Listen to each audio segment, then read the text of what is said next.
Illinois Stories is brought to you by the Corporation for Public Broadcasting and by the support of viewers like you. Thank you.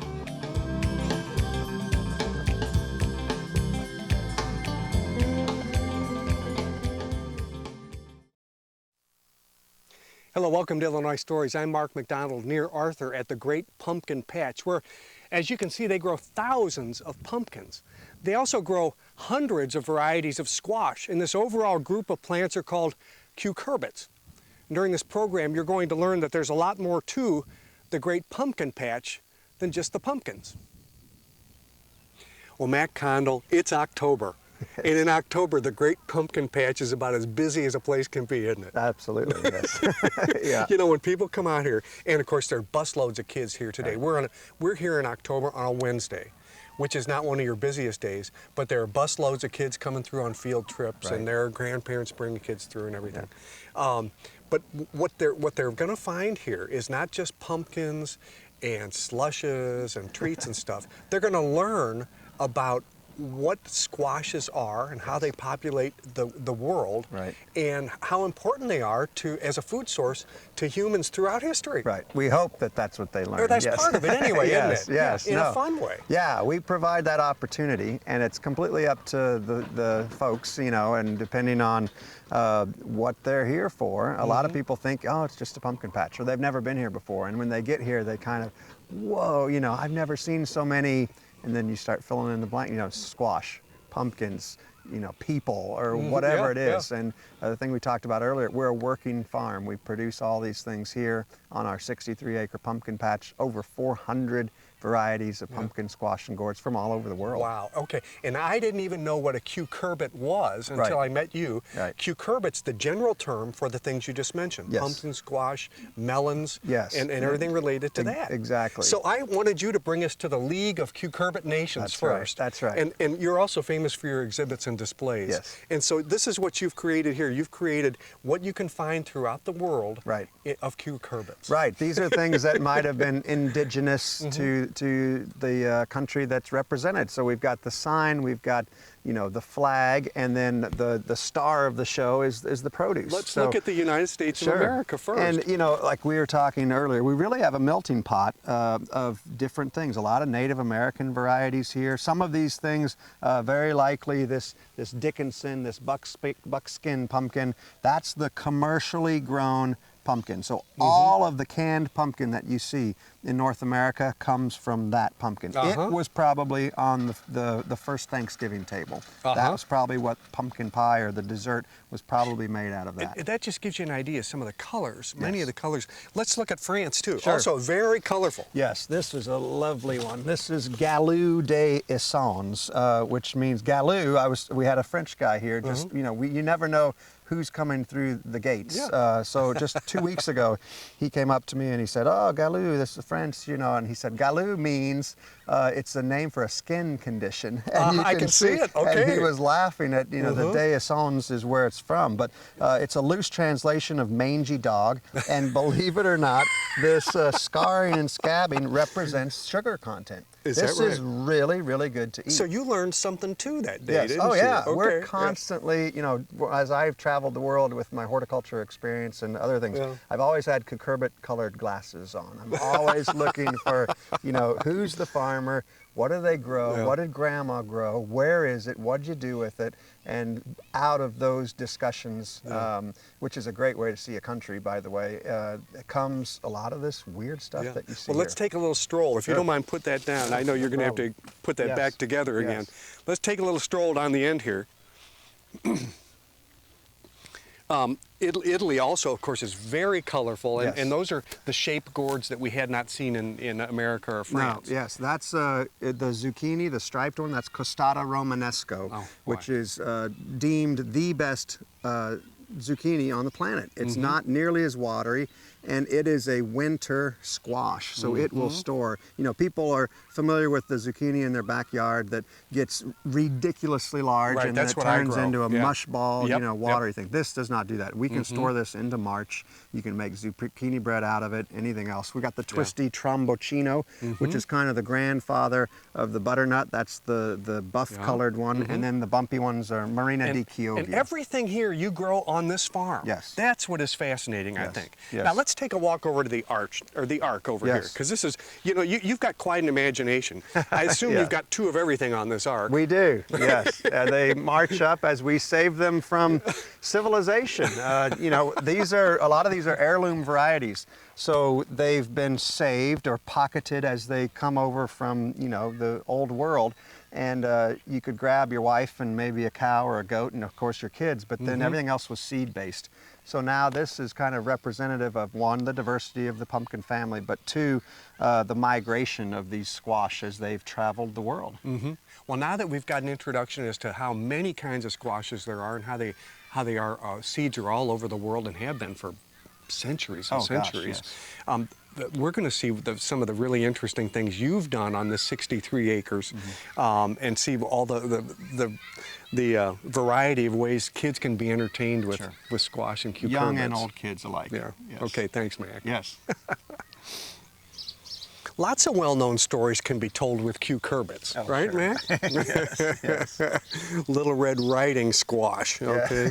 Yeah, we have 3 little pigs, and you know, of course, we feed them squash. They love pumpkins. We have a lot of local pig farmers that come and get our seconds, if you will. No kidding. And, yeah, we were talking about the repurposing and the antiques and the vintage stuff. I mean, a lot of those concepts you'll see living and breathing here at the Great Pumpkin Patch. Well, right behind you, over your shoulder. Yeah. Now, I like what you do, how you exhibit your squashes, etc.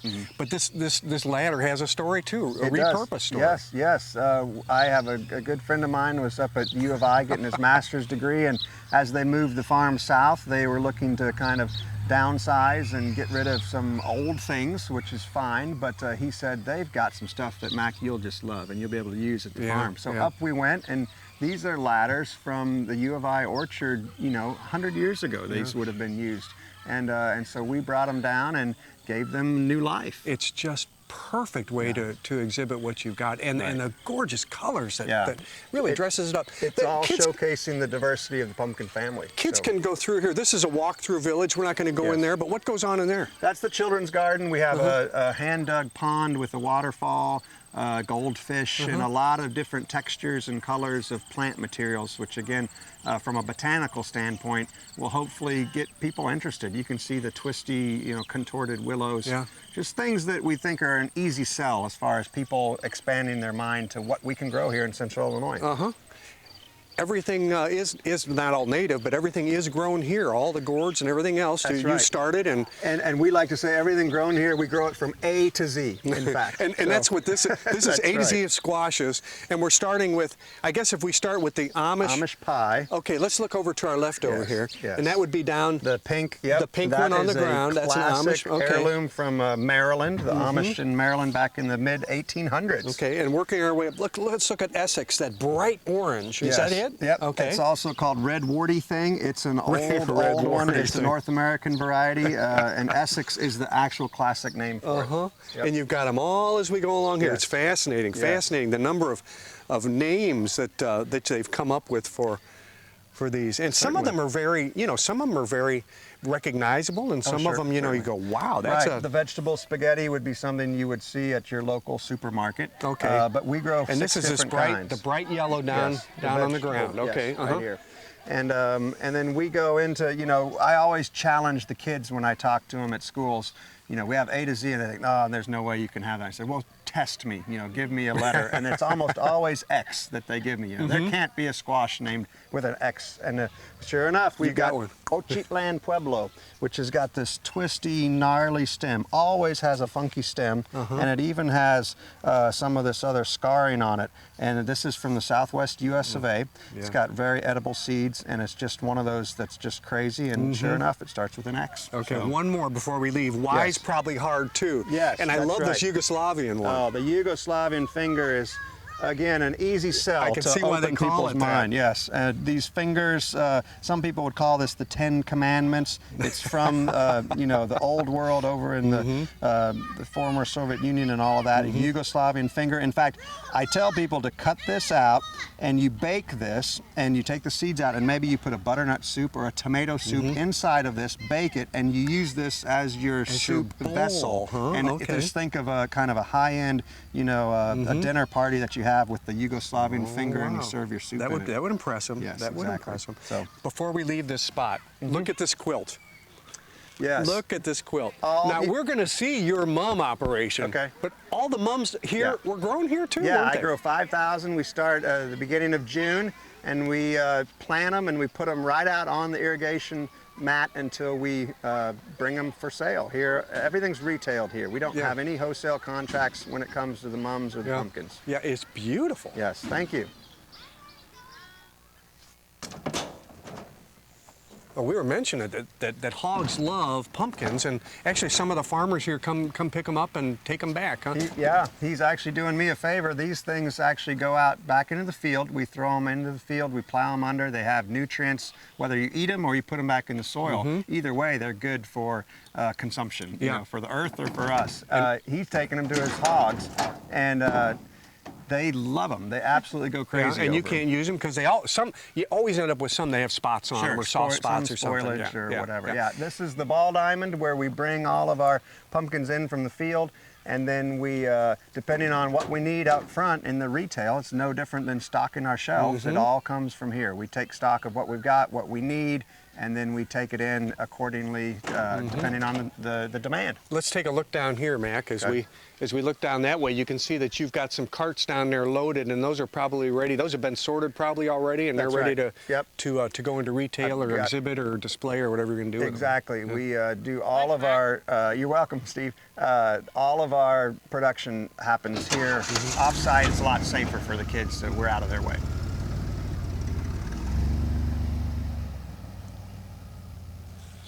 Well, Mac, you keep photos of your work, and we just saw the tower of Cucurbit, and this is how you put it together. Yes. Where was this? This was in Santa Rosa, California for the National Heirloom Exposition. And who's this beautiful young lady here? That's my lovely wife, That's Jenny. Jenny, okay. Yes, She and travels and helps you at that. she is the major force behind the whole operation. Is that right? Yes. She lets you do the talking. And this Yeah. is this is after you That's completed that that's same. the finished product, and that is the world's largest one ever erected. And that's us being the main display at that Wow. exposition for the 3 years running. Yeah. And you've been asked on occasions to do the White House tower too. We did in 2010. We built the similar tower, which is probably has 250 varieties on it, probably 1,200 pieces. We rented a truck and drove right up to 1600 Pennsylvania Avenue, and after security clearance and everything else, and a lot of time, we had that, and it was absolutely fantastic. Oh boy, I'll bet. And of course, you've had a little television experience too, haven't you? We've had the pleasure of being on Martha Stewart's show 3 times in '05 and then 2010 and 2011, where we go through and try to raise awareness for this wonderful pumpkin family via, you know, mainstream television. Neat. Well, Mac, I'm kind of partial to this area, Old McDonald's Barnyard. Yes. Kind of like that name. Yes. And this is Idea Alley. Right. And the point of Idea Alley is to show that you can repurpose, reuse, reutilize stuff that you might find not only on a farm, but anywhere. Sure, absolutely. And another alternative way of growing anything, but in this instance, it's growing cucurbits vertically. And they love to grow up things. In fact, there's some varieties in Florida in the Everglades that were documented in the 1500s dangling from trees. So, so this arbor, as such, is growing extra long-handled dipper gourds. Yeah. Can I show one of those? I mean, when you talk about an extra long handle, Yeah. I mean, and I'll be very careful with this, all the way because up to can you here. imagine how strong the vine must be to hold that? Right, But look at the length of that thing. And that would be something that would have been used as a water vessel, water carrying or a water dipping vessel, even to this day in Africa. Wow. And then we've got this little beauty. And this is the loofah sponge. So the loofah that you would get, give your wife for Mother's Day or whatever, it's an actual cucurbit. It's a pumpkin squash and gourd in that same family. So, And, when you could eat this, but yes. also if you let it grow bigger, yes, you can make a sponge out of it that you could Yes. use in the bathtub. Exactly, yep. The outside skin flakes off, leaving that fibrous sponge that everyone's familiar with, and yet no one knows it grows on a vine, and it belongs to the Cucurbitaceae family. Isn't that neat? Okay, now, and behind you over here, now, Yes. this is other old barn equipment too, isn't it? Yeah, this is actually pallet material that normally gets burned or, God forbid, goes in a dump or something like that, and we salvaged it and just put it together in this little house, and we have vines growing on it. So we really like to find new ways to use old stuff, Yeah. and whether it's varieties of pumpkin, squash, and gourds or other items. Kids run in and out of there. That's Yes. a little playhouse for Yes. them. Yeah. The daisy up there, those are old fence posts.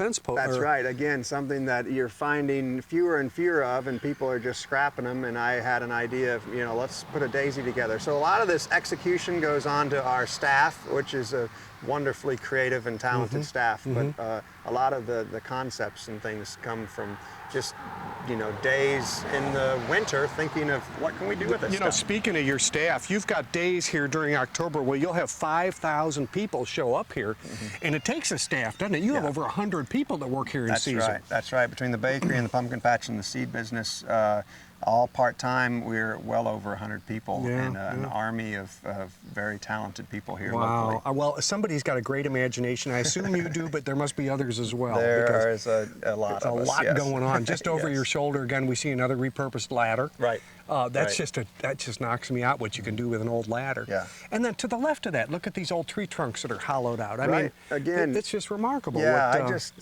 see beauty, and a lot of people do, in just nature. And if you can give it a new life or a new purpose, instead of becoming a hindrance or, I want that off my property, maybe it can become the next new, who knows what, fill in the blank. So. It's a place for chickens to roam around, and I don't know much about these chickens, but they don't look like normal chickens to me. These are a Japanese breed, a Japanese silkies. These are babies. The mama is in the tree trunk over there. But these guys have fluffy heads. They actually have blue skin, blue bones, bluish eggs, and they're a very good pet because they're not that bright. And and they just they don't fly very well because of the fluffiness of their heads and things like that. But they're just so fascinating, and one of the crowd favorites for sure. Yeah. Mac, as we walk through the great pumpkin patch, we notice hundreds of mums, maybe thousands. And interestingly, all of the mums are grown here, just like all of the cucurbits are grown here. That's right. I don't know how you have time to do it, but it's remarkable. Right. Oh, well, thank you. Well, we're very production oriented, and if the finished product can go off site here, then we try and find a way to how we can have it here, its entire growing season, which is no different than the chrysanthemums. We buy 5,000 plugs, rooted cuttings. They look very similar to my pinky, and they go in a pot. You want to kind of see how this I'd love works to, here? yeah. Okay, so this is, of course, the finished product. We've got roots that come in through the weed barrier. That means it's a healthy plant, and this pot gets 1 plug per pot, and we set it out here the day we plant it, and we then hook it all up to our spaghetti tubes. Each one has a drip irrigation pot system. Gets a spitter, and spitter. the water comes in and it spits out, sprays out. It's all pressure based, and I fertilize every single time I water. So that, depending on what I fertilize it with or how much, I can tell it to bloom exactly when I want. So you have a big tank, a big water tank that you add the fertilizer in. That's right. And then it automatically gets fertilized with as regular water and at the right parts per million. And depending on when I feed it and when I double its fertilizer and those sorts of things, I can have it bloom in a 2-week window whenever I want. That's perfect. So, That's perfect. So in a year like this, when it's warmer than normal, that doesn't bother you. No, because then I actually, and too much rain, you can't dry something out very fast, but I can pour more water onto it. So when we had that droughty, hot, August, September, it's actually perfect because then I'm complete control over how much water it gets. How many mums a year will you raise here? We've got 5,000 that go out here. 5,000. 5,000. And by the time Thanksgiving come, for instance, you'll have sold them all. By Monday. By Monday, you will have sold them all. Everything here will be gone by Wow. Monday. Remarkable. It'll be moved over, whether it's in a quilt form or ready to sell. And that's probably one of the happiest days of the season is when the mums are gone, because then we don't have to water them. We water them every day. And so there are a lot of people ready to see this area be cleared out. Well, it is beautiful. Thank you.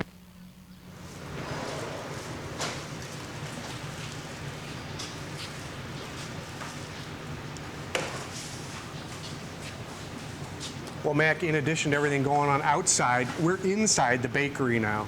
And I guess, what, 6 days a week? Yes, yeah. We are open 7 days a week during the season, but we our bakers, mostly Amish gals, of course, will not work on Sunday. And we just pulled out some fresh cinnamon rolls. We do 2 kinds of cinnamon rolls. This is the regular cinnamon roll with the caramel icing. Wow. And then, of course, we do the pumpkin cinnamon roll, which has a little orangey yellow tinge. I see it. It's a little moister. It's got a little hint of pumpkin, and it's just absolutely fantastic. I'll bet they sell great around here. Yes, yes. Okay, so we're looking at the cinnamon rolls, Right. and I'm also noticing just behind the cinnamon rolls, Right. I see a gorgeous loaf of bread. I'm not sure what kind of bread that is. Dill bread, Mm-hmm. and it's one of our top sellers, especially when we go off-site to events like the Country Living Fair in Columbus, Ohio. That dill bread, any of our bread, is so good, grilled or toasted. I mean, it is just fantastic. A little chicken salad on a grilled piece of dill bread, it's to die for. How long has the bakery been in operation? Since 2006. So you've learned your way. You Yes. know exactly Oh, what yeah. you're doing by Yeah, now. yeah, absolutely. Oh, wow. And we've got 20 people who work, almost full time right now over here. When we're baking almost 15 hours a day for the whole month of October. It's a big operation. And of Yes. course, you got a retail area here, so when people come to the Great Pumpkin Patch, if they're hungry for something, Right. it's right there, and it's hot. right It just there. came out of Yes. the oven. Yep. And we've also got Oh, wholesale look at it. contracts as well. Just to the right, we've got an interesting looking delicacy here. What do we got here? Yes, we've got the chocolate crinkle cookie, which is my kind goodness. of a brownie in cookie form, and it's absolutely lovely. And got powdered sugar on top to get that little crackle, that little crinkle. And those are chocolate crinkles. And then we have a sticky pecan roll, which has got the pecans and that really heavy icing, and it's very, in fact, my mouth is watering right now. I just Okay, and if we look across the way, Yes. now there's a whole 2 racks of upside down cakes. What? That's right. Those are angel food cakes, which are the way your grandma would have made them back in the day. Not many people make those the way we do. You can see them bagged here. Those are cooling, so they get turned over and they get baked, and then they get flipped over to cool. And that holds them in, and then we crack them out, bag them up, and we have, 18 varieties, 18 flavors of those, including pumpkin angel food cake. And those go out the door. On Thursday is always Angel Food Cake Day. Because we're so busy, we're making a bunch here today as well. We'll make 350 on a Thursday. Oh my goodness. Yeah. So what percentage of your baked goods go retail out of here, and then, or what percentage get distributed? Okay, nowadays, probably 80% of our stuff in September and October goes right through the front door. I'll bet. Otherwise, the other 10 months, we probably are 50-50. We say, if it comes here, it either goes through the front door or the back door. And the back door, some of our customers are from as far away as Springfield and even some in Indiana. I got a special pass here to get up on the Golden Goat Bridge, which is an interesting place to look at the Great Pumpkin Patch from. You get a nice overview from here. The Great Pumpkin Patch near Arthur is open every day this season till November 2nd. There is an admission. With another Illinois story near Arthur, I'm Mark McDonald. Thanks for watching.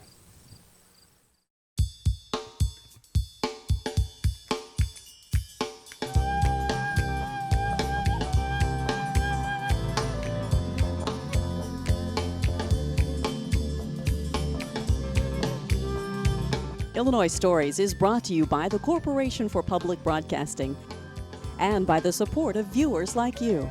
Thank you.